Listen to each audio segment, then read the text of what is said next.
asked you a lot, but what scares you the most about Bitcoin adoption? Because if there was no opportunity, if there's no risk, there wouldn't be an opportunity, and vice versa. What scares you the most? I don't really see anything that scares me. I think Bitcoin has crossed the event horizon. 2 or 3 years ago, I would have been concerned that ignorance in the political sphere would cause some powerful politician to want to ban it. Right? I mean, if you look at the ladder of Bitcoin appreciation, people start at the bottom rung, which is the Bitcoin denier. And they think Bitcoin is tulip bulbs or Bitcoin is a Ponzi scheme, and that's like the Peter Schiff denial. And we're way beyond that. And then they move to the next level, which is Bitcoin skeptic.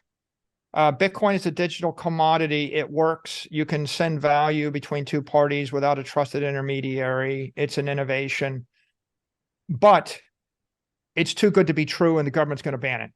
Right. Lots of people said that about 2 years ago. I mean, Ray Dalio said that, Jamie Dimon said that, Larry Fink kind of implied that, it used to be that there were a lot of very powerful, successful, either politicians or powerful, successful money managers that were skeptics. And in the last 24 months, those skeptics have been largely silenced.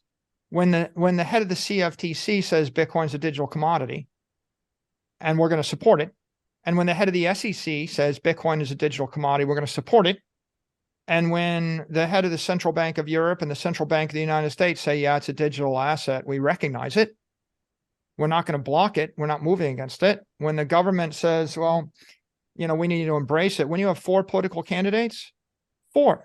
Do you know in the history of the United States, I don't think there's ever been an example where you had 4 political candidates running for president endorsing a new asset. I mean, it would be similar to, I guess, if you had the leading Republican and the leading Democratic candidate saying, we think every American deserves to own their own home, and we're going to sponsor legislation to make it cheap and easy for them to own their own home. Maybe something like that, right? But it's sort of up there. So at this point, it's kind of hard to say that skeptics are winning the day, right? The skeptics are being shouted down. They're out of the mainstream. The Wall Street Journal, Bloomberg, New York Times, CNBC, a bunch of senators, a bunch of Congress persons, the head of the Senate Finance Committee, or the House Finance Committee. I think they all acknowledge that Bitcoin is here to stay. In fact, Jerome Powell just yesterday, right, was asked this point blank in congressional testimony and said, yeah, I think it's not going away. So I don't worry about the skeptics. Now we're just at the